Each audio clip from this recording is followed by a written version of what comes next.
নদীর পাড়ের ছোট শহরটিতে মায়া নামে এক শান্ত স্বভাবের মেয়ে থাকত। স্বপ্ন ছিল নিজের পায়ে দাঁড়াবে, ভালোবাসাকে বিশ্বাস করবে। ঠিক তখনই তার জীবনে আসে রুদ্র।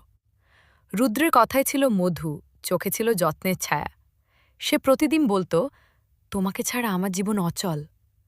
মায়া বিশ্বাস করেছিল, কারণ রুদ্র ভালোবাসার অভিনয় এত নিখুঁতভাবে করত যে সন্দেহের কোনো জায়গাই রাখেনি। সময় গড়াতে গড়াতে রুদ্রের আসল রূপ ধীরে ধীরে প্রকাশ পেতে শুরু করে।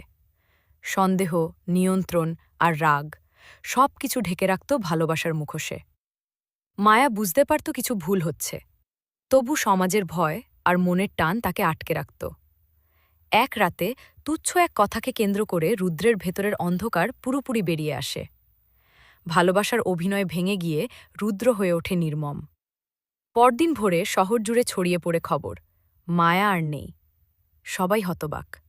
যে মানুষটি নিজেকে প্রেমিক বলে পরিচয় দিত, সেই মানুষই তার মৃত্যুর কারণ। রুদ্র ধরা পড়ে, কিন্তু তাতে কি মায়া ফিরে আসে? এই গল্প শুধু মায়ার নয়, এ গল্প বিশ্বাসের। শেখায়, ভালোবাসা কখনো ভয় দেখায় না, নিয়ন্ত্রণ করে না, আঘাত করে না। যেখানে সম্মান নেই, সেখানে ভালোবাসার অভিনয় ছাড়া কিছুই থাকে না।